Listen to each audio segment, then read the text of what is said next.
uno mwanditsi wa Zaburi rero bavuga ngo kandi abazi izina ryawe bazokwizigira kuko wewe uhoraho udahemukira abakurondera. Imana yacu nihimbazwe. Ngomba ko dukora muri ijambo rivuga ngo Imana ntihemukira abayirondera. Imana yacu nihimbazwe. Dawidi aravuga ngo ewe uhoraho, wewe wa Mana nabonye muri bya bihe bigoye, wewe wa Mana utandukanye n'ibigirwamana, wewe wa Mana uvuga ijambo rikaba, wewe wa Mana utegetse bikomera, wewe wa Mana byose ari wowe wabiremye, wewe wa Mana nizigiye, wewe wa Mana wabanye naje muri bya bihe bidasanzwe byo guturatuzwa, byo kurenganywa, byo kudenderezwa. Wewe nabonye cagihe mu isenga gibuye, wewe nabonye cagihe ndushe ndemerewe n'imitwaro ukahaba ugaseruka. Wewe wahabaye cagihe nari nsagirijwe, nari nuratujwe imbere n'inyuma, cagihe ntabona imbere ntabona inyuma, cagihe ntagira iyo nja n'iyo mva. Wewe nabonye muri bya bihe bikomeye kwa kundi. Abakuzi abazi izina ryawe wa Mana we, nimba hariho umuntu azi izina ryawe, nimba hariho umuntu azi ingene uri Imana idasanzwe, nimba hari umuntu yoba azi izina ryawe, uko witwa, agaciro kawe, ukuri, akarangamutima kawe, nihaba hariho umuntu akuzi nuko ndakuzi jewe Dawidi, uyo muntu azokwizigira, ntazogukekeranya, ntazokwikeka yuko buhava umuhemukira, kuko ukuzi neza azoba azi kuri Imana udahemukira abakurondera. Imana yacu nihimbazwe bene data. Birashoboka yuko wizigiye abantu bagahemuka, birashoboka yuko wizigiye imiryango ikaguhemukira, birashoboka yuko hari abo mwakoranye bakuryarutse, birashoboka yuko hari abo wahora wita inshuti magara ariko baguhemukiye, bagusizemo ibikomere, bagukomerekeje, bononye ubuzima bwawe, baguhindutse nk'ako mu nda. Ibyo birashoboka, ariko mugabo iyi Mana yacu, uyu uhoraho umuremyi w'ijuru n'isi, ni Imana idahemuka, ni Imana idahinduka, ni Imana itajyaruka abayirondera. Nagomba kugutera intege, wewe ufise ibyo wizigiye ku Imana, wewe ufise ibyo uri kuracamwo, hagere igihe ubona umengo wosubira inyuma, hagere igihe ukamengo wobivamwo, hagere igihe ukumva umengo ukumva amaganya mbere araguteye, ukumva umengo no gukorera Imana wobivamwo, ukumva umengo Imana wizigiye bakubwiye, bakwigishije, bakwitangiye imbere, umengo ni Imana ihinduka, umengo ibyo bakubwiye ari amajambo gusa. Hageze igihe mbere n'amasezerano wari ufise wanditse imyaka myinshi, umaranye imyaka myinshi, wagiye ubwirwa n'Imana, wagiye uhanurirwa n'abahanuzi batandukanye mu byumba by'amasengesho kumbure, canke nawe ubwawe ukabwirwa n'Imana biciye mu nzozi, canke mu zindi ngabire zose ufise. Birashoboka yuko ufise amasezerano menshi wagiye wandika, wumva ubwirwa ngo Imana izokugirira neza, izogutabara, ariko ukabona umengo biratevye gushika, ukamengo bigiye kumara igihe kirekire cyane. Hakaba hageze igihe utangura kubikekanya ngo mbega bwabo ni by'ukuri yoba yari Imana. Nimba ufise ibyo wabwiwe n'Imana by'ukuri, kandi ico gihe wabironka, ukaba warumvise ko umutima wawe uhembutse, ukaba warumvise ko umutima wawe wemeranya neza ko hari igikumu, hari ikidodo gitewe, ko ari Imana ivuganye nawe, yewe mwene data, shishikara wizere Imana, shishikara uyinambeho, uyigumeko, uyibohereko, uyigumize kw'ibyizigiro, kuko iyi Mana ni Imana idahemuka, ni Imana idahinduka, ni Imana itagoka, ni Imana itandukanye na ba bantu wizera baguhemuka.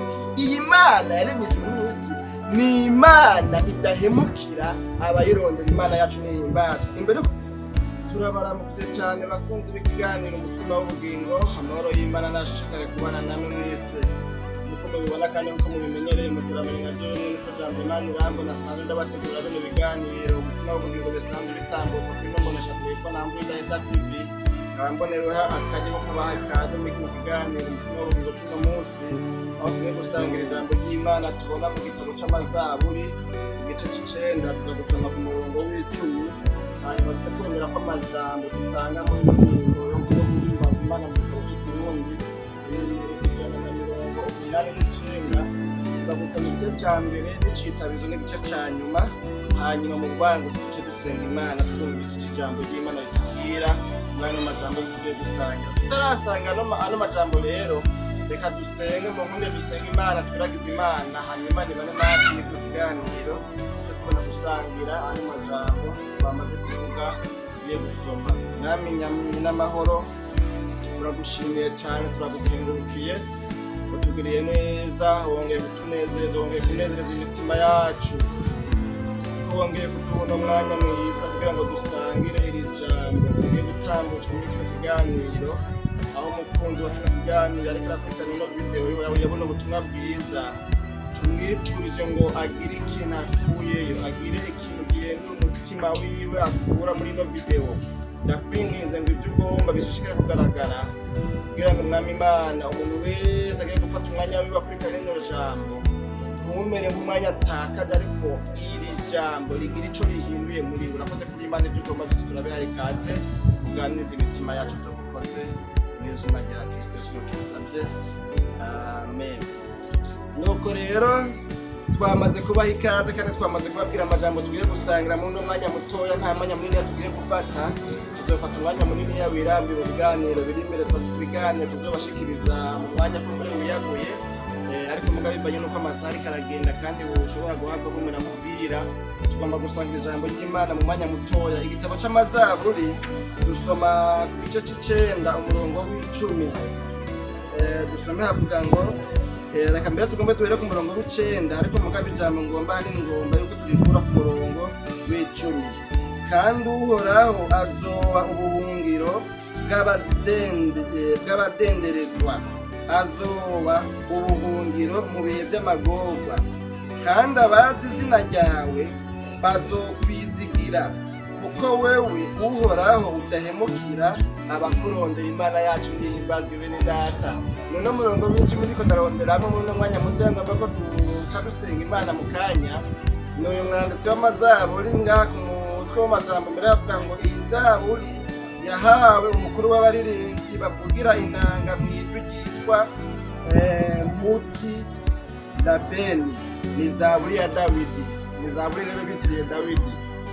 Yanditse ano majambo avuga ingene Imana izoba ubuhungiro bw'abantu badenderezwa, ko Imana mu bihe by'amagorwa, mu bihe by'ibyago, mu bihe by'amakuba, mu bihe by'amarushwa, mu bihe bigoye, mu bihe bitoroshe, kw'Imana izoba ubuhungiro bw'abadenderezwa.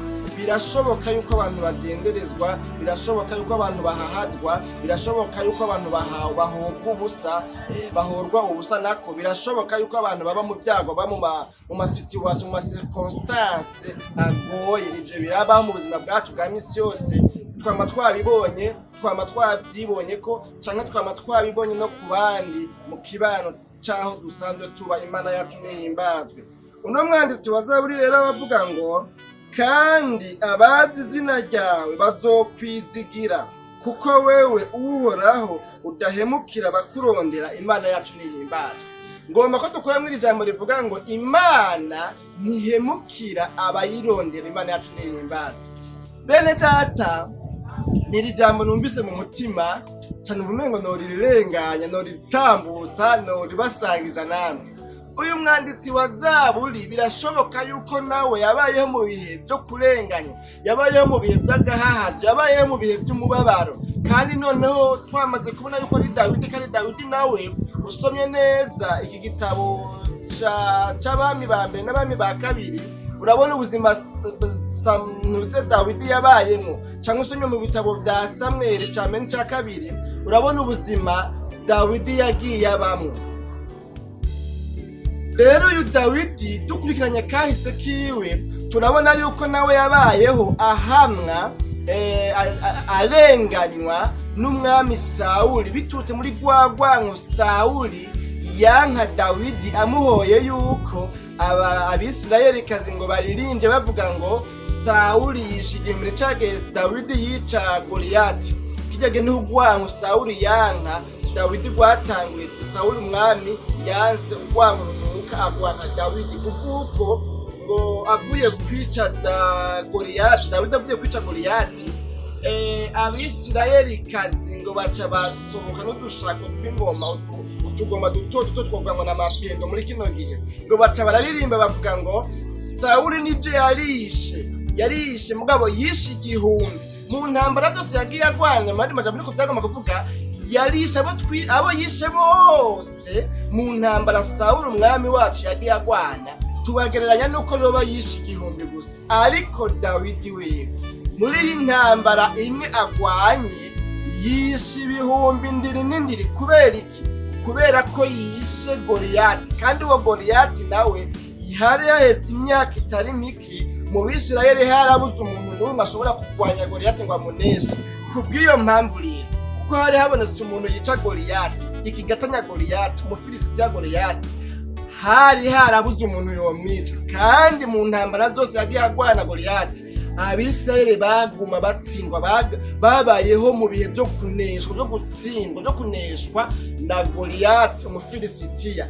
Birashoboka ko hari abagore bari barabaye bapfakazi kubw'uko abagabo babo baguye mu ntambara Abisirayeli bagiye bagwana n'uyu Goliyati. Birashoboka yuko hari abana bari barabaye imfubyi kubw'uko base wabo baguye mu ntambara, aho bagiye Abisirayeli kugwana na Goliyati n'Abafilisitiya, hanyuma Goliyati agatsinda, Abisirayeli bagatsinda. Uca wumva umunezero rero aba bagore bari bafise ko ubugifise umugabo atazoba agipfakara ukundi apfakajwe na Goliyati, ko umwana afise se wiwe, agifise se wiwe, afise amahirwe yo kuba agifise se wiwe, atakibaye imfuvyi ubugira kandi, kubw'uko Goliyati wahora akandamiza Abisirayeli yishwe na Dawidi. Ngo baca baririmba rero, baririmba bavuga ko Dawidi we yishe ibihumbi ndiri n'indiri, no kuvuga ibihumbi vyinshi. Ico gihe rero umwami Sawuli aca yanga urwango runuka Dawidi. Rero Dawidi yabayeho ahamwa, yankwa, aturatuzwa, ahunga, aba mu masenga y'amabuye, aba mw'ishamba, ahunga kugira ngo Sawuli ntamwice. Dawidi rero iyi zaburi yitirirwa avuze ngo, kandi abazi izina ryawe bazokwizigira, kuko wewe uhoraho udahemukira abakurondera. Imana yacu nihimbaza. Ni ijambo ndiko ndaronderamo kandi singomba kuhava nteba cane. Yego, Dawidi aravuga ngo, ewe uhoraho, wewe wa Mana nabonye muri bya bihe bigoye, wewe wa Mana utandukanye n'ibigirwamana, wewe wa Mana uvuga ijambo rikaba, wewe wa Mana utegetse bikomera, wewe wa Mana byose ari wowe wabiremye, wewe wa Mana nizigiye, wewe wa Mana wabanye naje muri bya bihe bidasanzwe byo guturatuzwa, byo kurenganywa, byo kudenderezwa. Wewe nabonye cagihe mwisenga gibuye, wewe nabonye cagihe ndushe ndemerewe n'imitwaro, ukahaba ugaseruka. Wewe wahabaye cagihe nari nsagirijwe, nari nturatujwe imbere n'inyuma, cagihe ntabone imbere ntabone inyuma, cagihe ntagira iyo nja n'iyo mva. Wewe nabonye muri vya bihe bikomeye kwa kundi. Abakuzi, abazi izina ryawe wa Mana we, nimba hariho umuntu azi izina ryawe, nimba hariho umuntu azi ingene uri Imana idasanzwe, nimba hari umuntu yoba azi izina ryawe, uko witwa, agaciro kawe, ukuri, akarangamutima kawe, nihaba hariho umuntu akuzi nkuko ndakuzi jewe Dawidi, uyo muntu azokwizigira, ntazogukekeranya, ntazokwikeka yuko wohava umuhemukira, kuko ukuzi neza azoba azi kuri Imana idahemukira abakurondera. Imana yacu nihimbazwe bene data. Imana yacu twizeye, uyu uhoraho umuremyi w'ijuru n'isi, abamuzi neza bamaze kubona ingene ababa hafi, abiyegereza, ingene abatabara, abazi izina ryiwe, ngo ntibazoreka kumwizigira, kuko uhoraho ari Imana idahemukira abayizigira. Imana yacu nihimbazwe bene data. Nino jambo rero bene data, muriko murakurikirana kino kiganiro umutsima w'ubugingo cuno musi, iyi Mana turiko turavuga bene data muri ko murakurikirana kino kiganiro ni Imana idahemuka. Birashoboka yuko wizigiye abantu bagahemuka, birashoboka yuko wizigiye imiryango ikaguhemukira, birashoboka yuko hari abo mwakoranye bakuryarutse, birashoboka yuko hari abo wahora wita inshuti magara ariko baguhemukiye, bagusizemo ibikomere, bagukomerekeje, bononye ubuzima bwawe, baguhindutse nk'ako munda. Ibyo birashoboka, ariko mugabo iyi Mana yacu, uyu uhoraho umuremyi w'ijuru n'isi, ni Imana idahemuka, ni Imana idahinduka, ni Imana itajyaruka abayirondera. Nagomba kugutera intege wewe ufise ibyo wizigiye ku Imana, wewe ufise ibyo uri kuracamwo, hagerege ubona umengo wosubira inyuma, hagerege ukamengo wobivamwo, hagerege ukumva umengo ukumva amaganya mbere araguteye, ukumva umengo no gukorera Imana wobivamwo, ukumva umengo Imana wizigiye bakubwiye, bakwigishije, bakwitangiye imbere, umengo ni Imana ihinduka, umengo ibyo bakubwiye ari amajambo gusa. Hageze igihe mbere n'amasezerano wari ufise wanditse imyaka myinshi, umaranye imyaka myinshi, wagiye ubwirwa n'Imana, wagiye uhanurirwa n'abahanuzi batandukanye mu byumba by'amasengesho kumbure, canke nawe ubwawe ukabwirwa n'Imana biciye mu nzozi canke mu zindi ngabire zose ufise. Birashoboka yuko ufise amasezerano menshi wagiye wandika, wumva ubwirwa ngo Imana izokugirira neza, izogutabara, ariko ukabona umengo biratevye gushika, ukamengo bigiye kumara igihe kirekire cyane. Hakaba hageze igihe utangura kubikekeranya ngo mbega bwabo ni by'ukuri yoba yari Imana. Nimba ufise ibyo wabwiwe n'Imana by'ukuri, kandi ico gihe wabironka, ukaba warumvise ko umutima wawe uhembutse, ukaba warumvise ko umutima wawe wemeranya neza ko hari igikumu, hari ikidodo gitewe, ko ari Imana ivuganye nawe, yewe mwene data, shishikara wizere Imana, shishikara uyinambeho, uyigumeko, uyibohereko, uyigumize kw'ivyizigiro, kuko iyi Mana ni Imana idahemuka, ni Imana idahinduka, ni Imana itagoka, ni Imana itandukanye na ba bantu bizera baguhemukiye. Iyi Mana yaremye ijuru n'isi ni Imana idahemukira abayirondera. Imana yacu nihimbazwe. Imbere ko turangiza, reka dusome ya ndirimbo ya majambo navuga yo mu gitero ca mbere no mu citabirizo no mu gitero ca nyuma, hanyuma icyo dusenga Imana. Mwamaze kumva ijambo ariko ndarondera mu ijambo rivuga ngo Imana ni Imana idahemukira abayirondera. Imana yacu nihimbazwe. Igitero ca mbere kivuga ngo nzokwama nkwizigira, ni indirimbo 189 mu igitero ca mbere, ivuga ngo nzokwama nkwizigira, nzi kutazompemukira, ninaramuka ngowe nzizigira Yesu gusa. Umushitsaruzi yavuze ngo nzizigira nkiriho kugezaho azoncisha mu kirimba c'ijuru, nzizigira Yesu gusa. Igitero ca nyuma yavuze ngo uko bukeye nzama nizigira umwami wanje, mu bizomba ko byose nzizigira Yesu gusa. Imana yacu nihimbazwe bene data. Nano majambo twumvise muri ino ndirimbo, uyu muririmbyi yaririmbye avuga ingene ngo azokwama yizigira Imana. Aravuga ngo nzokwama nkwizigira ewe Yesu, nzokwama nkwizigira kubera yuko nsanzwe nzi neza ko utazompemukira. Iyaba nari nsanzwe nikeka ko uzompemukira, sinogumye ndakwizigira. Mugabo kubera ko nsanzwe nzi neza ko utazompemukira, nanje nafashe ingingo yo kuzokwama ndakwizigira. Imana yacu nihimbazwe.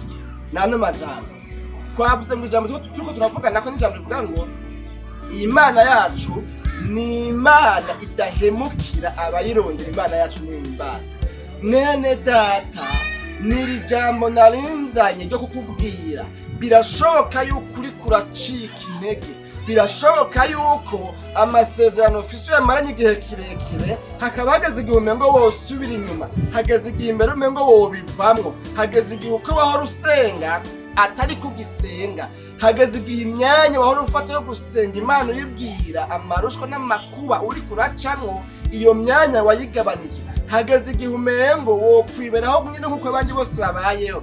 Ariko nje kugutera intege ndakubwira ngo iyi Mana umaze imyaka yose ukurikira ni Imana idahemuka. Naho abantu boguhemukira, naho abantu baguhemukiye, naho abantu bahemuka, ariko Imana yoyo badi ni Imana idahemuka. None rero shishikara uyizere, shishikara uyikorere, shishikara uyubahe, shishikara uyikurikire, shishikara uyibere umwana mwiza, shishikara wirinde ibyaha. Ntucuhemuka ngo uhabwe ucugoka uve mu byizegwa, ucuva mu masezerano. Iby'Imana yakubwiye ubigwize n'ubusa, iby'Imana yakubwiye ubicishe mu ikaramu n'ikaye mbere wari waranditsemo amasezerano y'iby'Imana yakubwiye, iby'Imana yagusezeraniye guca ngume ngo wona yitabura oyaye. Ahubwo shishikara aho nyene ubona bigoye, aho nyene wumva bigoye, ni Imana igiye kugutabara. Imana igiye kugusanga aho nyene ubona ko umengo uri mwirinde, aho nyene ubona umengo uri mu vyago, aho nyene ubona umengo ubwawe bwaheze. Imana igiye kugusanga aho nyene. Imana yacu nihimbazwe bene data. Dawidi yavuze ngo Imana uhoraho azobera ubuhungiro abadenderizwa, abari mu bihe by'ibyago, abari mu bihe by'ingorane. Imana izobabera ubuhungiro. Nawe Imana igiye kukubera ubuhungiro nibaguma uyizera, nutasubira inyuma, nutabivamwo, nutareburura, nutareka gusenga, nutagabanya ukwizera, nutagabanya amasengesho, nibaguma mu byizerwa, nibaguma mu masezerano, nibaguma hafi y'Imana. Nzabona no kukubwira ngo iyi Mana wizeye, iyi Mana dukurikira, naho byoteba ariko ntibitebagana, ubirorere wihanganye. Naho byomera nkaho ngo biratebaganye, biratebye gushika, ariko ntibizoherayo. Iby'Imana yasezerano abayikunda, impera n'imperuka bizoshika. Guma mu masezerano, ugume wizeye Imana. Iyi Mana ni Imana idahemuka, iyi Mana ni Imana idahinduka. Abaguhemukiye, abaguhindutse, abihindukije mu ijambo ry'ibyo bari bagusezeraniye, abo nuko bari abantu. Ariko Imana wizeye si umwana w'umuntu ngo ahinduke, ngo ahemuke, ngo yisubiremwo, ngo ibyo yari yagusezeraniye abihindurire abiguze n'ubusa oyaye. Ariko ni Imana bikurikirana ijambo ryayo imyaka ibihumbi n'ibihumbi mpaka irishikije. Imana yacu nihimbazwe. Namwe majambo rero nari numva ngize mu mutima, numva nkwiye kugira kuyasangiza abasanzwe bakurikirana ibiganiro bisanzwe bitambutswa kuri ino mboneshakure yacu yitwa Ntambwe Idahita. Bene data bakunze bak'ibiganiro, Imana mwari musanzwe mwizeye, nimuyigumeho, nimuyigumeko, nimwame nk'uyu muririmbyi yavuze ngo nzokwama nkwizigira, kuko naramaze kumenya yuko utazompemukira, naramaze kumenya ko wewe uri Imana idahemuka. Kubw'iyo mpamvu nzokwama nkwizigira, ninaramuka ngowe nzizigira wewe gusa. Imana yacu nihimbazwe. Nawe mu byo uriko uracamwo, naho byoba biruhije, naho byoba bigoye, naho yoba ari amageragezwa menshi, ugume wizigira Imana, kuko iyi Mana ntihemuka. Imana yacu nihimbazwe. Igitabo cya nyuma yavuze ngo uko bukeye nzamba nizigira umwami wanje, mu bizomba ko byose nzizigira Yesu gusa. Kura amaso ku bana b'abantu, kuko abana b'abantu barahinduka, abana b'abantu barahemuka, ariko hindukiza amaso yawe uyarabishe ku Mana. Umwanditsi wa Zaburi yavuze ngo mbega ugutabarwa kwanje kuzova he. Yavuze ngo ndunamurira amaso yanjye ku misozi, ngo mbega ugutabarwa kwanje kuzova he. Ugutabarwa kw'abantu bizera Imana kuvubonerwa mu izina ry'Uhoraho. Imana yacu nihimbazwe. Kura rero amaso ku bana b'abantu, ahubwo wizera Imana by'ukuri, kuko Imana ni Imana idahinduka, ni Imana idahemuka, ni Imana itagoka, ni Imana itivuguruza ku byo yasezeraniye umwana wayo. Yizigire 100%. Niwiyegure, uyiyegurire, uyizere, uyigumeko. Umbere nka Petro niwe yishuye Yesu avuga ngo mbega twokuva ko tukaja hehe handi ga mugenzi, ko ari wewe ufise amajambo y'ubugingo, natwe twarizeye yuko ari wewe jambo w'ukuri, ari wewe uwera w'Imana. Imana yacu nihimbazwe. nano majambo rero n'umuhirwe umuntu agomeza ivyizigiro vyiwe ku Mana, kuko mu gihe gikwiye Imana igiye kumutabara imusanze muri iryo linde, muri ivyo vyago, muri ivyo bibazo, muri ayo makuba, muri ayo mageragezwa arimo. Uyo muntu aguma yizeye Imana naho bigoye, uyo muntu Imana igiye kumutabara n'umuhirwe. Ariko umuntu Imana izoza gutabara igasanga yabivuyemo, igasanga yagabanije umuvuduko, igasanga yatakaje ukwizera, uyo muntu n'umuhombe, kubera Imana ije kumutabara izosanga atagihagaze muri ya masezerano. None rero ico nakwipfuza nuko woba muri uno mugwi w'abantu bafata ingingo bakavuga ngo nzokwama nkwizigira, kuko ndazi kutazompemukira. Nano majambo naremfise bene data bakunze bakigana umutima w'ubugingo, nimwe mwese mwiyumvise Imana y'amahoro ishishikare kubaho umutima. Imana tuzosubira mu kiganiro umutima w'ubugingo cyo gutaha. Mwamenya guhora ku ngoma, turagushimiye cyane kubwa n'amajambo twumvise. Uyu mwanditsi wa Zaburi yavuze ngo kandi abazi izina ryawe ewe Uhoraho bazokwizigira, kuko wewe Uhoraho uri Imana idahemukira abayirondera. None rero turagushimiye kuri ino jambo twumvise. Umuntu yahemukiwe, umuntu yakomeretse, umuntu yabayeho mu bihe bigoye, umuntu ageze igihe yumva umengo yo kwiyahura, ndakwinginze ngo musubizemo ibyizigiro, wongere umukomeze.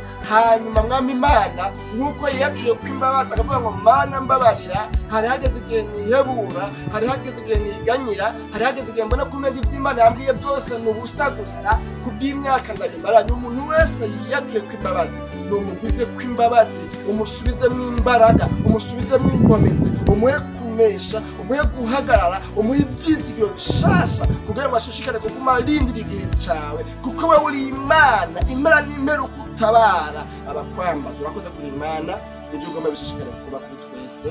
Mu izina ryawe gira Kristo tubisabye, amen.